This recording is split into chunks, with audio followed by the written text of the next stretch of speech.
Yeah, go listen to The Life of Riley. His last episode is gold. Oh, good. Hey, everybody, it's me, Kevin, and welcome to this episode of the Life of Riley podcast. We have actually been working on a different episode for the last few months, but current events have made us decide to shelve that one for the time being and sort of throw this one together really fast. Now, the facts on this matter are changing practically by the hour. Having said that, there's a lot to cover, so let's just jump right in. President Trump and other Republican officials, media pundits, etc., have been making a lot of unsubstantiated and patently false claims about voting by mail for quite a while now. So, in this episode, we are going to talk about the realities of voting by mail, what Trump's motivations might be for railing so hard against it while using it himself, and why the Republicans in general seem to be so set against the idea of mail-in voting. Now, Trump has a long history of making assertions well in advance of any outcome and of painting any of his own shortcomings or failures as actual victories. This goes back to his time as a businessman. His 4 bankruptcies were, according to him, not the result of poor decision-making or bad business on his part. He was, in fact, outsmarting everyone else. And in 2017, when it became clear that the fraud case against him regarding Trump University was a no-win situation, and after repeatedly vowing that he would never settle, he settled for $25 million. And then he tweeted, "I settled the Trump University lawsuit for a small fraction of the potential award because as president, I have to focus on our country. The only bad thing about winning the presidency is that I did not have the time to go through a long but winning trial on Trump U. Too bad." Okay, first, notice that he admits that by settling he got off easy. Then he claims that as president, he'll be too busy focusing on our country to continue litigating the Trump University case. But the problem is, there were several other cases also in litigation at the time. There were claims of tip skimming at his Soho hotel in New York. There were demands of refunds of millions of dollars in membership fees to his country club in Florida, and allegations that his security personnel assaulted protesters outside of Trump Tower. Also, during that same time, he had cases that he himself had filed against 2 celebrity chefs who had decided not to build restaurants in his new hotel in Washington. Now, he didn't claim to be too busy focusing on the country to continue all of those other legal fights, just the one. And yet he still makes the claim that he surely would have won. You see, in Trump's world, he never fails, never loses, and is always and in always superior. So when there is even the mere suggestion that the polls are going against him or actual voting results indicate someone else got more votes than he did, he immediately begins railing that the system is rigged against him or somehow in support of his opponent. Just look at what happened during the Iowa caucuses in 2016 when he lost to Ted Cruz. He tweeted, "Ted Cruz didn't win Iowa. He stole it.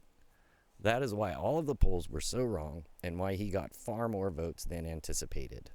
Bad. Now, not only did Trump have zero proof for that assertion, it was also soundly debunked immediately. Yet, he continues to beat this same drum. And why wouldn't he? There's never any consequences to him for doing so. So, these are two of the most used tools in his toolbox. Touting his specialness and superiority while simultaneously claiming to be a victim. And by starting the predictions of victimhood in the 2020 election so early and so often, he is setting the stage for not conceding if he loses, which would mean lawsuits in multiple states, likely months of litigation. It would make Bush v. Gore in Florida look like a bloop pebble dropped in a pond by comparison. His campaign and the Republican Party have already sued 3 states, New Jersey, Nevada, and Montana, over those states' plans to make mail ballots more accessible. And we can talk more about those details later, maybe in a future episode.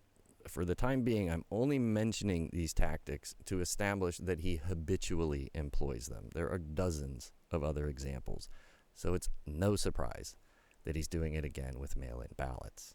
The meat of this episode is what I want to focus on, and our goal in putting this one out is to describe to you guys how voting by mail works, the safety of voting by mail, and to define some of the terms that some people, especially Trump, are using to try and muddy the waters.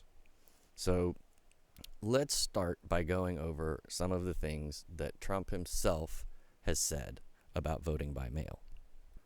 On May 26th, he tweeted, "There is no way, zero, that mail-in ballots will be anything less than substantially fraudulent. Mailboxes will be robbed, ballots will be forged, and even illegally printed out and fraudulently signed. The governor of California is sending ballots to millions of people. Anyone living in the state, no matter who they are or how they got there, will get one. That will be followed up with professionals telling all of these people, many of whom have never even thought of voting before, how and for whom to vote. This will be a rigged election. No way." That one was 2 days after this one from May 24th. "The United States cannot have all mail-in ballots. It will be the greatest rigged election in history. People grab them from mailboxes, print thousands of forgeries, and force people to sign. Also, forge names, some absentee okay when necessary, trying to use COVID for this scam." There is a lot to debunk just in those 2 tweets, but let's go over some of his other comments, and then we'll respond kind of in one big response. So here's a couple videos for you. They send out, like in California, millions and millions of ballots to anybody that's breathing. Anybody in California that's breathing gets a ballot. But, Mr. President, that's not true. Well, California excuse me, wait a minute, I'm not finished. Because there's tremendous controversy on mail-in voting. And I can say this, the Republican Party cannot let it happen. Go ahead. Well, you know Gavin Newsom, Governor Newsom, has not sent ballots out to everybody in California. They're only going to registered voters. How many are So, there? How many are so what your tweet said was not wrong. Okay, That was not correct. It was wrong. Okay, oh, really? So when he sends out 28 million ballots, and they're in all the mailboxes, and kids go and they raid the mailboxes, and they hand them to people that are signing the ballots down the end of the street, which is happening. They grab the ballots. You don't think that happens? There's ballot harvesting where all of us, we had 7 elections for Congress, and they were like tied, and they lost every one of them because they came and they dropped a whole pile of ballots on the table. But you don't think they rip them out of mailboxes? It's all the time. You read about it. You can read about it. Take a look. They do worse than that. In some cases, they won't sell them, like to a Republican community, a conservative community. They don't happen to send the ballots to those communities. And there's no way of checking. No, you have to go and you have to vote. Voting is a great thing. Voting, we would be the laughing stock of the world. And if you just use common sense, you know that's going to happen. but they raid the mailboxes. They can even print ballots. They get the same paper, the same machine, nothing special. They get the same paper, the same machine. They print ballots, and Bill would have to do a great job to catch him doing it, or your state authorities would have to. But you have tremendous potential, and you have tremendous fraud and abuse, but you have tremendous potential for fraud and abuse. Go ahead. Mail-in voting, mail-in ballots for voting. I think mail-in voting is but horrible. You voted by It's mail corrupt. in Florida's election last month, didn't you? Sure, I could vote by mail for that. How do you reconcile Because I'm that? allowed to. Well, that's called out of state. You know why I voted? Because I happen to be in the White House, and I won't be able to go to Florida to vote. What's the difference between mailing within well, there's a state or big mailing difference outside between state? somebody that's out of state and does a ballot and everything sealed, certified, and everything else. You see what you have to do with the certifications. And you get thousands and thousands of people sitting in somebody's living room signing ballots all over the place. No, I think that mail-in voting is a terrible thing. I think if you vote, you should go. And even the concept of early voting is not the greatest because a lot of things happen. But it's okay. But you should go and you should vote. I think you should go and you should vote. You look at what they do, where they grab thousands of mail-in ballots and they dump it. I'll tell you what, and I don't have to tell you, you can look at the statistics. There's a lot of dishonesty going along with mail-in voting. Okay, well, Jesus, where to even begin with this shit show? I guess the first and most obvious is to address his claims about what is happening here in California, where we live. He's made all kinds of claims that you just saw. Anyone living in the state, no matter how they got there, and everyone who's breathing in California will receive a mail-in ballot. The only part he did get right is when he said millions of people in California will be getting mail-in ballots. Yeah, that's because the people who will be getting mail-in ballots in California is anyone who's registered to vote. That's it. It's pretty simple, you guys. And as of 2019, that number was 19.1 million, not the 28 million that Trump claims in the clip we just saw. The only thing that's different this year in California is that every registered voter is going to receive the opportunity to vote by mail, whereas normally it's only people who have requested that they get their ballot by mail. It's the only difference, and it's because of COVID. That's it. These facts are also true for other states that offer voting by mail, which also, for the record, is all of them. And they don't just randomly mail ballots, as he seems to be claiming, to every address in the state. Nor do they only send them to certain precincts or Democrat. Like he says they don't send them to Republicans. It's just patently not true. Lots of past voting records prove this. Now let's talk about some of the different terms you hear in regard to voting by mail. For example, in one of the tweets and one of the clips, Trump claims, he doesn't specify exactly how, but he claims that absentee voting is somehow different than mail-in voting. Because you remember that in that one, he said in absentee ballots, And everything's sealed, certified, and everything else. You see what you have to do with the certifications. Yeah, no, Mr. President. He's trying to make it out as though absentee ballots, which is what he uses to vote in Florida, are actually physically, technically, and legally a different thing than so-called mail-in ballots. This is simply not true, and he knows it. The only difference, as I said, is why the vote is being cast without going to your polling place. Absentee ballots are generally requested by people who can't otherwise be there. People in the military, college students who are going to school outside of their home state or their home county, citizens living or working outside the country or in another state, and apparently in Trump's case, if you just can't be bothered to go to the polls. So there seems to be this presumption among Trump and his supporters that voting by mail is something new, or it's highly susceptible to fraud, and neither of these are true. In the last 2 federal elections, roughly 1 out of 4, 25% of Americans cast a mail-in ballot. And in 5 states, Colorado, Hawaii, Oregon, Utah, and Washington, mail balloting is the primary method of voting. There are 28 additional states where all voters have the right to vote by mail if they choose to, with no reason or excuse needing to be given. So that's 33 states where any registered voter can, and many do, vote by mail for any reason. In the remaining states, you just need to explain why you're requesting a ballot by mail. Of those 5 states I mentioned that hold their elections primarily by mail, they have had no voter fraud scandals since making the change. Oregon, which was the first state to make the change, has sent out more than 100 million mail-in ballots since the year 2000 and has documented 12 cases of proven fraud.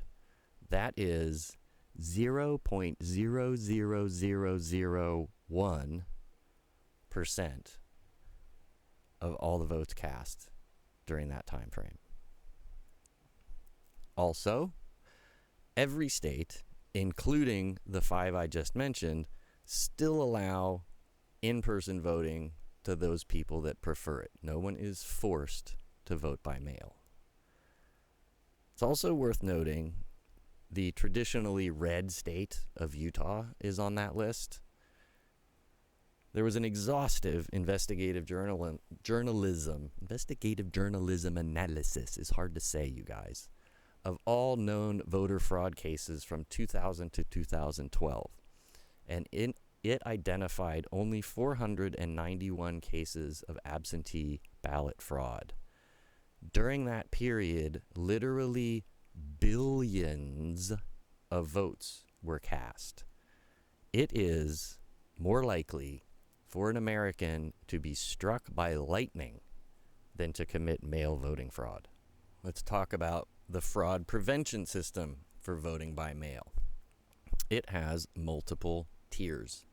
The first is identity verification, pretty obvious, right? And the initial step in that involves the ballot envelope itself. Each voter must include personal identifying information such as address, birthday, driver's license number, or the last 4 digits of their social security number. That information includes a signature, which is then compared to the signature on their voter registration card. The voter's remaining personal information from the envelope is also matched against the information stored in the voter rolls. Okay, that's the first step. Kim Wyman, Republican governor of Washington State, explained, "We actually compare every single signature of every single ballot that comes in, and we compare it and make sure that it matches the one on their voter registration record." The verification process can begin as soon as they receive the ballots. They're not opened and counted, but the initial information is checked as soon as they receive them. So if there's any issue, if they think the signature doesn't match or something like that, they have time before Election Day to contact the person and say, hey, is this you? Did you do this vote? If they say yes and they can verify information, then the vote is counted. If they say no, somebody stole my ballot or something weird happened, they flag that one and it gets chucked. But the person still has time to either go in and early vote or go in and vote on Election Day. So, pretty safe. So the next tier, I think we're up to 3 now. No, this is 2, is barcodes. Most of the states use these. Each ballot has a unique barcode printed on it, and that barcode matches to the voter. Barcodes also allow states to identify and eliminate duplicate ballots if a voter casts more than one, whether it's by mistake or corruptly on purpose. So a fraudulent ballot has to first make it through the signature matching and personal ID process, and then the barcode. So making photocopies of a single ballot, or even 1,000 ballots, would be discovered immediately. And all of those ballots would be flagged, discarded, and an investigation would begin. Now, the third tier, which is already in use in many states, California's one, Colorado, Florida, they're not across the board yet, but they are ballot envelopes equipped with an intelligent mail barcode in addition to the other barcode. So these enable voters and election officials. It's like a tracking number from FedEx or UPS or the USPS. You can actually track. You can, and election officials can track your ballot throughout the entire process, from drop-off to delivery to processing. And as an example, in Denver in 2013, 17,931 people used its system to track the status of their ballots. These systems are also readily available for states and jurisdictions that don't have them. They're easily operable at scale. So, if you don't have them in your area and you want them, contact your Secretary of State, contact your local officials, get a petition, whatever. That's how change is made. So, with the intelligent mail barcodes, if a voter says they never received their ballots, states can better determine whether the ballot was delivered, replace the ballot, because mailmen have those barcode scanners that they scan certain stuff before they put them in the mailbox. That's what we're talking about. So they know whether it was delivered or not. If it was and the person says they didn't get it, they can replace the ballot and flag the original one as compromised, so that if it does end up getting turned in, it doesn't get counted. So, if people were actually robbing mailboxes, as Trump is claiming, those ballots would be tracked, flagged as compromised, not counted, and once again, it would start an investigation. Tier 4 is secure drop-off locations and drop boxes. Having multiple ballot return options is another thing that limits the opportunity for ballot tampering, because there's no way to predict how, when, or where a particular person or people's ballots are going to be returned. Some people mail them, some people take them to a drop box, some people take them to their Board of Elections, and some people mail them. According to the survey of the performance of American elections at Harvard University in 2016, 73% of voters in Colorado, 59% in Oregon, and 65% in Washington returned their ballots to some physical location, such as a drop box or a local election office. Ballot drop-off locations also help maintain a secure chain of custody as the ballot goes from the voter to the local election office. And when drop boxes are put outside of government offices, one security measure that is taken is to equip them with security cameras to monitor ballot traffic and ensure the boxes are not tampered with or breached. Side note, if the drop boxes are inside a government building, there's already cameras in there. So in addition to preventing fraud, secure drop-off locations enable voters to be confident that their ballots will be received on time. Tier 5 is the penalty system. Anyone who commits voter fraud using a mail ballot risks up to 5 years in prison and $10,000 in fines for each act of fraud under the federal law. This is in addition to any state penalties. For example, in Oregon, voting with or signing another person's ballot is a Class C felony, also punishable by up to 5 years in prison. So in Oregon, you get a double whammy. All right, now, before we get to Tier 6, let's examine these signing parties that Trump says are happening all over the place. Let's say these folks get their hands on 1,000 ballots by stealing them from residential mailboxes, okay? They then make copies of everything that's included in the envelope. So that's the ballot itself, the security or secrecy sleeve that the ballot goes into, and the return envelope. According to Trump, they do all of this on the exact same paper that the official ones are used on, and the same machines that the official ones are made on. How they find out what that paper is and what those machines are, don't know. Now, you've already seen what the ballots look like, right? And I think you'd agree it would take some doing to forge those. Wouldn't be impossible, for sure, but not exactly simple. So let's further say, for the sake of this example and this discussion, let's say they make 1,000 copies of each of the 1,000 ballots that they stole. If they just sign the same name on the original ballot 1,000 times, those ballots are automatically going to get flagged. First, because the signatures wouldn't match, and second, because there'd be 1,000 votes by the same person. So they wouldn't even get past Tier 1. But let's say they're really high tech about it, okay? Not only do they have the paper and the machines, they have the layout of the barcodes and all the fonts and the exact same ink and, all of that kind of stuff. Let's, in addition to that, say that they've also developed their own software that enables them to alter the barcodes, okay, on every ballot they print. Each one is slightly different.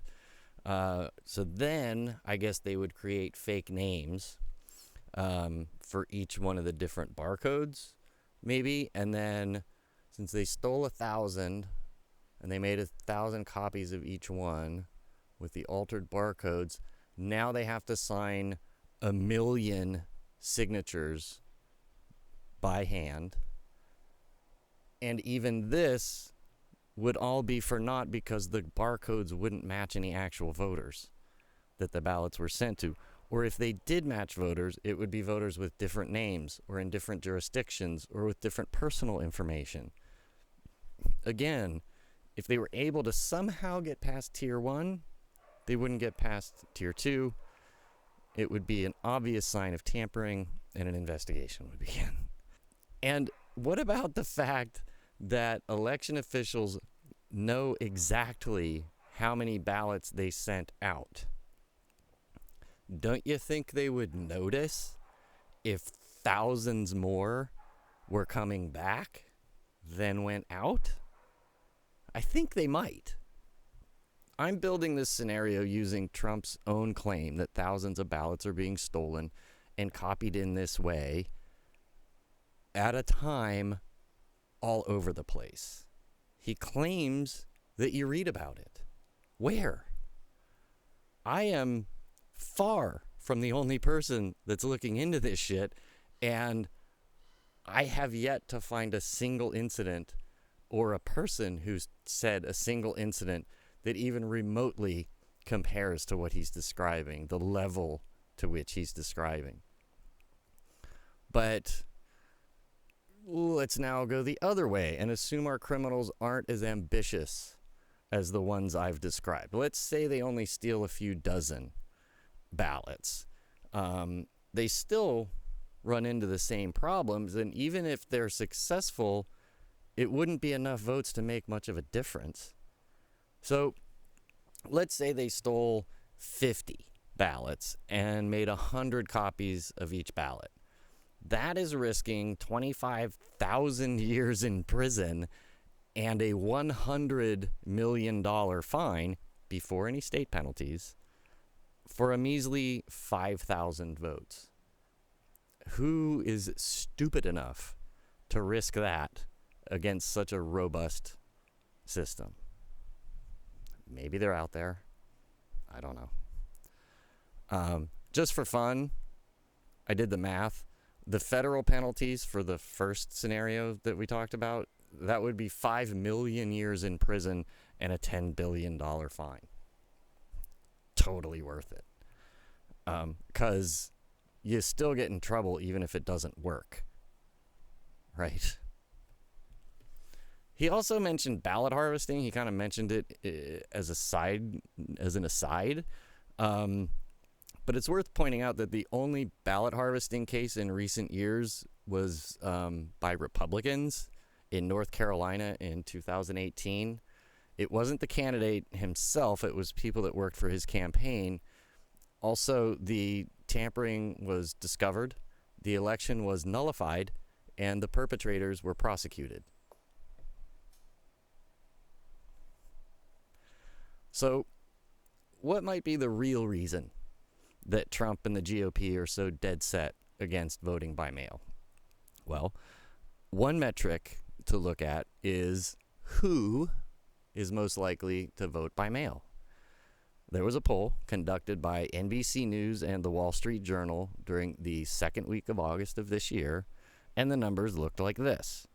Nearly half, 47% of Biden voters say they plan to vote by mail, with an additional 21% of Biden voters saying they will cast a vote before Election Day at an early in-person voting site. Only about a quarter of Biden voters, 26%, plan to vote on Election Day at a polling place. By contrast, 2/3 of Trump's voters, 66%, say they will vote in person on Election Day. Just 11% plan to vote by mail, and 20% plan to vote early in person. So a total of 68% of Biden voters plan to either vote early or via mail-in ballot, compared to 31% of Trump voters. In a close election, those are significant numbers, okay? Now, imagine that there might be bad weather in several red states or battleground states on Election Day. Bad weather hampers turnout. It just does. Then again, let's say there's a COVID spike this fall, which many experts agree is a very real possibility. Now, if you know that a majority of your opponent's voters can vote either from the safety and comfort of their own homes, weeks ahead of time, months ahead of time, or on a day of their choosing prior to Election Day, where they don't have to stand in line, they don't have to worry about social distancing and possibly picking up COVID. If you know that nearly 70% of your opponent's supporters are going to vote that in one of those two ways, might you consider throwing a monkey wrench into the equation? Especially if you're a man of notoriously low character, leading a party whose marching orders are victory at any cost? I submit that you would. Yeah. And I further submit that that's exactly what he's doing. Now, there's something else that he alludes to in one of the clips we played earlier. I'm going to replay it for you now. For all of us, we had 7 elections for Congress, and they were like tied, and they lost every one of them because they came and they dropped a whole pile of ballots on the table. In case you're not clear, the they that he's talking about are the Republicans. Just for the record, they lost, Didn't it sound like he was claiming that some sort of nefarious behavior was going on there? It sounded that way because that's exactly what he was suggesting. The problem is, once again, he was lying. Different states have different rules about when their ballots need to be returned.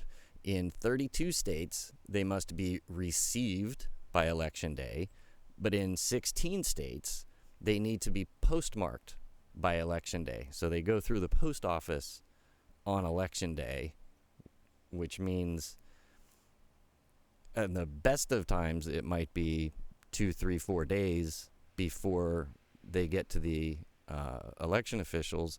The way the post office is being operated right now, it could be a lot longer than that. So when he says that a bunch of votes were dropped late and it looked like these guys were winning, but then they lost because all these quote-unquote late votes came in. They weren't late. They were mail-in ballots that arrived and had to be counted before the total came up. There's nothing underhanded going on. It's just the way that it's done. And everyone in politics is well aware of this system, okay?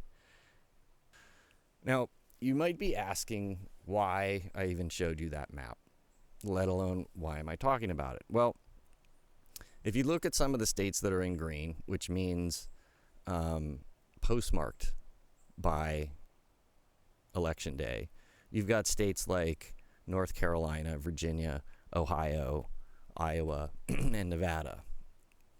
Now, if you remember the clip from earlier where Trump claimed controversy on mail-in voting and that the Republican Party cannot let it happen, well, these are all states that used to be predictable but aren't now, thanks to the concept of mail-in ballots. And that's exactly as it should be. No candidate should feel like they're guaranteed to win a state. And this all leads me to a possible scenario that has been dubbed the Red Mirage. This is a pretty recent thing, at least I just heard about it. Because considering that such a large percentage of Biden voters intend to vote by mail compared to Trump voters, and because mail-in ballots take much longer to count, as we've been discussing, it could appear on election night that Trump has won because the mail-in ballots haven't been counted yet, right? So this partisan divide in voting method is greater in most of the battleground states. Over 2/3 of Biden supporters in Pennsylvania, Wisconsin, Michigan, Minnesota, Nevada, and Arizona all intend to vote by mail, and less than 1/4 of Trump supporters in those states intend to do so. So if by election night, all in-person ballots and 40% of all the vote-in ballots are counted, Trump will temporarily lead even in safely blue states until those last 60% of mail-in ballots are counted. Now, given his history of false claims and his dismissal of vote by mail, Trump may exploit this Red Mirage to claim victory and then later dispute any subsequent change to the electoral map. Don't let him fool you. This is just how it's done. The difference is that this year there are going to be a lot more mail-in ballots to count than there usually are, and they are being cast by a more lopsided percentages party-wise than usual. So they will have a larger impact on the overall result. So my advice, get the word out now about the Red Mirage. That will serve two purposes. First, it will have been predicted if and when he tries to claim victory prematurely. And second, if enough people are aware of this tactic, they might decide it's too risky to try something so obvious. So that Red Mirage thing is something to think about and talk about and spread around and share and all of that. And as I said at the beginning, things keep changing. 2 days ago from when I'm recording this, Trump was in Wilmington, North Carolina, where he actually suggested that his supporters vote twice, once by mail and again in person. First of all, as we've already discussed, that is a felony. But in the interest of transparency, let's have a look at what he actually said. No matter what it is, there are more votes for Trump because a lot of people say, just leave me alone. I'm going to vote the way I want to vote. And then they go into their vote for Trump. On your ballots, if you get the unsolicited ballots, send it in and then go make sure it counted. And if it doesn't tabulate, you vote. You just vote. And then if they tabulate it very late, which they shouldn't be doing, they'll see you voted, and so it won't count. So send it in early and then go and vote. And if it's not tabulated, you vote, and the vote is going to count. Okay, straight from the horse's mouth, you guys. So let's dig into what he said using what we already know. His description of unsolicited ballots isn't a thing, first of all. He made that up. Secondly, the idea that you mail in your vote and then go to your polling place and check to see if it was counted, that's not a thing either. Your mail-in ballot doesn't go to your local polling place. It goes to your Secretary of State or to a local election bureau. It doesn't go to the polling place. The polling place is just a place where they collect the votes. They don't count them there. Okay, so going in and going, hey, did you guys get my mail-in vote? No? Okay, well then I want to vote in person. You have now voted twice. All right? Another important aspect of his advice to the people of North Carolina is that it's in North Carolina. Remember the map we were just talking about? I'll show it to you again. North Carolina is green on this map, which means that mail-in ballots must be postmarked by Election Day, which means they definitely will not have them all tabulated by the time these potentially felonious voters try to check as Trump is advocating. So then their votes will be rejected as fraudulent. They would likely be prosecuted for doing exactly as their dear leader directed them. I mean, literally, if these folks do what he suggested, they are hindering his chances of winning in North Carolina. It's remarkable. But let's say that did happen, right? Let's say that all of these people voted twice, their votes got thrown out, and he lost North Carolina, which he might lose anyway, from what I can tell. What would his reaction be? It was rigged, left-wing conspiracy against Trump, the Twitter storm. I can see it already. Can't you? I mean, like I said at the beginning, this story, as with so many other controversies in the Trump era, is moving fast and changing literally by the hour. By the time we've posted this, there will no doubt be a lot more to talk about. But for the time being, we thought it was important that you guys have the truth about voting by mail, including that last bit about North Carolina and the bit about the Red Mirage. We make no secret that we hope Trump loses bigly in November.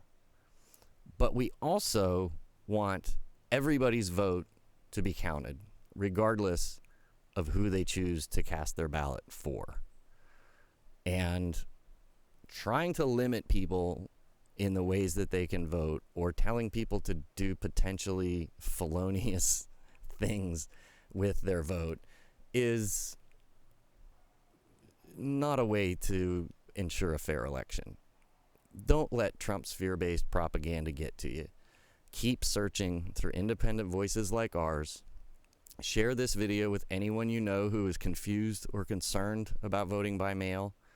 And if you learned something today, give this video a like and share that knowledge with the people around you.